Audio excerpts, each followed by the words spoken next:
Hi again. So now we're going to calculate the confidence interval. And if this is review for you, you're welcome to try it out on your own. And then I should have said that before the conditions last time. You're always welcome to pause the video, try it out, and then check by watching through or just checking the answer.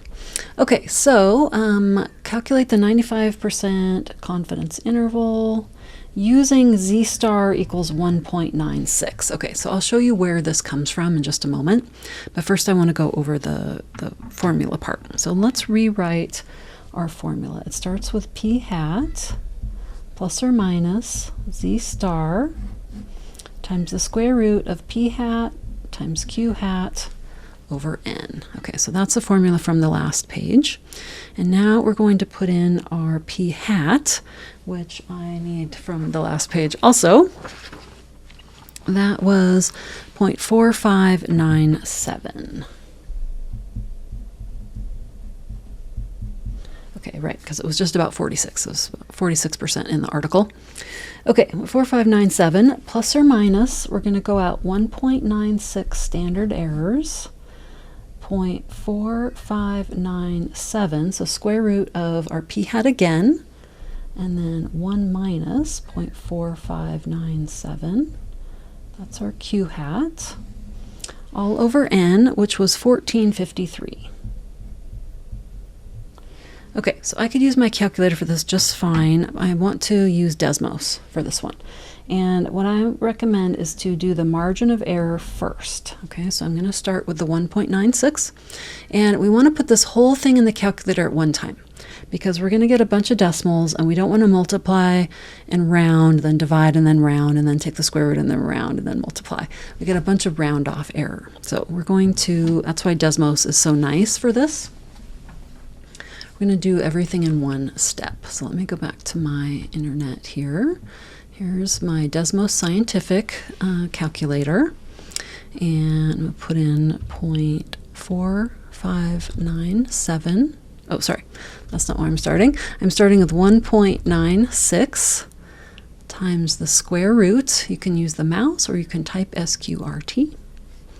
0.4597. Again, parentheses, 1 minus 0.4597. Close parentheses, divided by 1453, and then enter or equals. Okay, so we're getting, remember this is the plus or minus part, 0.0256. Okay, so plus or minus 0.0256.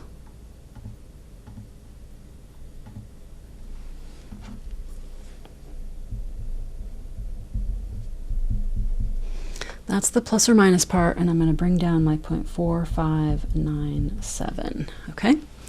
So that is about 2.5%, right? So plus or minus 2.5% on this 46-ish percent. So now I'm going to do the subtraction and addition part, and I'll write that out since it's the first time we're doing this one. 0.4597 minus 0.0256. And we're putting this in parentheses with the lower bound to the upper bound. That's how we write an interval in mathematical notation. So then we go comma 0.4597 plus 0.0256. Hopefully I get that on my page, just barely. Okay, now I could use my calculator or Desmos, either one for this one. Oops, I don't know why that window opened up, but since I have Desmos already, I'm going to do that here, 0.4597 minus 0.0256. I like to do the minus first. I've trained myself to do the minus first because that's the lower bound. And then we'll do the upper bound, or you could just go in and change that to a plus. And 7 plus 0.0256. And if you have a numpad, you can use the plus and minus on there too. It works really nice. Okay, so I'm going to write these down, and then I'll switch back over to the notes. So 0.4341, comma 0.4853. Okay, let me go back to the notes and show you. Okay, so here's what I wrote, 0.4341 up to 0.4853, okay? Now, of course, we could also write that in percentages, 43.41% to 48.53% by moving the decimal over 2 places. Okay, we can use either one in our interpretation. So it says write the interpretation. So we're going to write out what does this mean, and we're going to add the context. Okay, so for this we're going to start with our confidence level. We are 95% confident.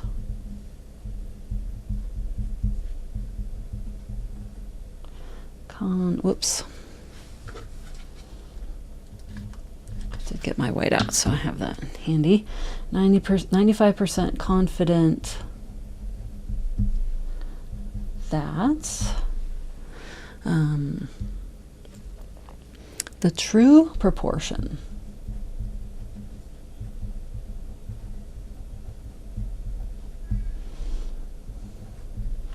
of U.S. teens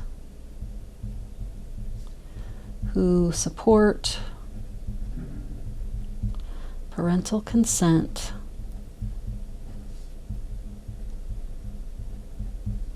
for social media use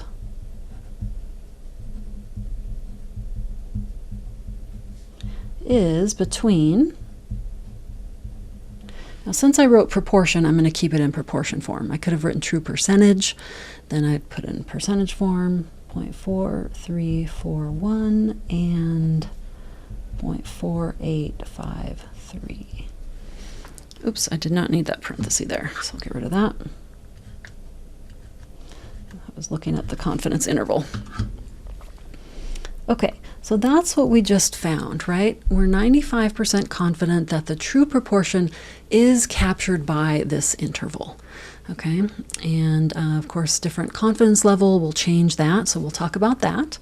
The idea is that we don't want to just give a point estimate because people might think that is what it is. And also, it's not accurate that that is what it is.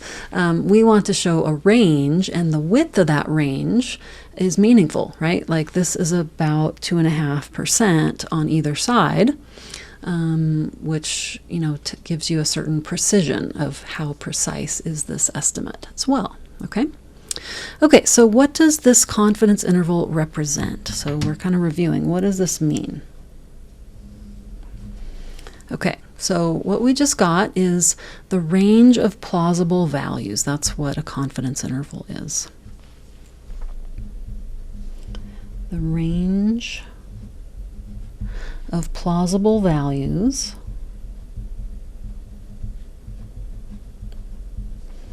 for the population parameter. Remember, we're trying to estimate the population parameter. And because we can't ask everyone, we take a sample.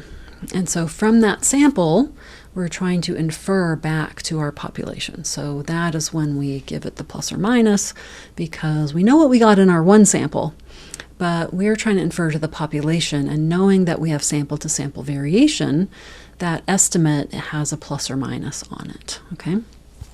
So it's the range of plausible values for the population parameter. I'm actually going to add on to this and make this a comma. Our parameter is P.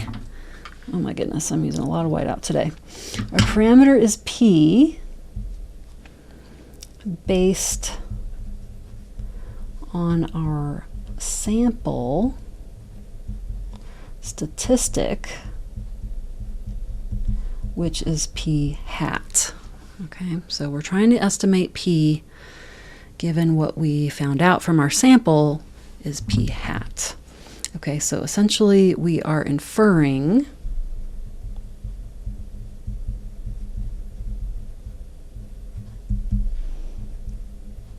from the sample to the population. Okay. Great. So let's now talk a little bit more about that 1.96. Where did that come from in the formula? How did I get that? And you may have used the number 2 before, which is very close to 2. So let me show you that. And to do that, we're going to use the Staplett normal calculator. Okay, so Staplett normal, we can use that if our conditions are met, right? So that's why we started with the conditions. As long as the conditions are met. So let's go over to the Staplett normal. I've got that here, and you should have a link by this video. Okay, so for our z stars, we're going to be calculating a value, okay? And z, remember, is the standard normal. So we always put in a mean of 0 and a standard deviation, or in this case, standard error of 1, okay? So that means this tells us the number of standard errors we need to go out to get a confidence level. So we're going to do a central area, okay? So click on central, be sure you do this along with me. Central area of, for 95% confidence, it's going to be a central area of 0.95. Okay, so imagine this is our sampling distribution. This is all the possible random samples we could get, right? Some are going to be extreme, so we're going to cut those off the end. We just want the middle and 95%, say, if it's a 95% confidence, or 99 or 90, whatever our confidence level is.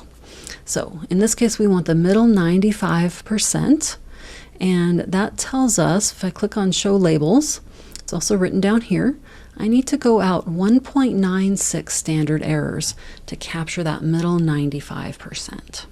Okay? Our standard error is based on the p-hat that we got, right? So we use that and we go out 1.96 standard errors. So that's where the 1.96 came in. And we're going to do this for some other confidence levels as well. So let me go back here. So you've got a screenshot here. Most important thing is we want to be selecting a value, and then we want 0 and 1, because remember that z is distributed as normal with inputs of 0 and 1. Mean of 0, standard error or deviation of 1. Okay? Then we did plot distribution, and then we did central, and put in our confidence level. Okay, and then this show labels is really nice because it shows you them right there. Okay, so we just found for 95% was 1.96. Okay, so if you'd like to try this on your own, pause the video and do the other 3, but I do want to get 4 decimal places, okay? So if you need to, on Staplett, change the link at the bottom using this link right here. You can change it between decimal and percentage here, and then keep up to 4, and I always do round to as many as 4. Okay, so be sure you do that. So I'm going to click done at the bottom, and then do the rest 80, 90, and 99. Okay, I'm going to do them also, and then we'll check our answers. Okay, so I'm going to start back up at the top and do 80%, so I'd enter 0.8. Not as wide, right? So 80% is going to be narrower than the 95%. So 1.2816. Okay, I'm going to write them down and then I'll show you the paper after that. So 80% is 1.2816. Then 0.9 for 90%. You can see it just got a little wider. 1.6449. Okay, and I'll just put in 95 for the fun of it. We already did that one. 1.96, but you can see it gets wider still. 0.99 got quite a bit wider because the tails are getting narrower. 2.5758. Okay, great. So let me go back to the notes. Here are those critical Z values. So you will have these on a note sheet. So you don't have to know, you probably have one you have to find on the homework, but then in general you can use this sheet for right now, okay? and it'll be given to you on the quiz or midterm. So try those out in the practice for different levels, and we will continue on the next page in the next video. So I'll see you then.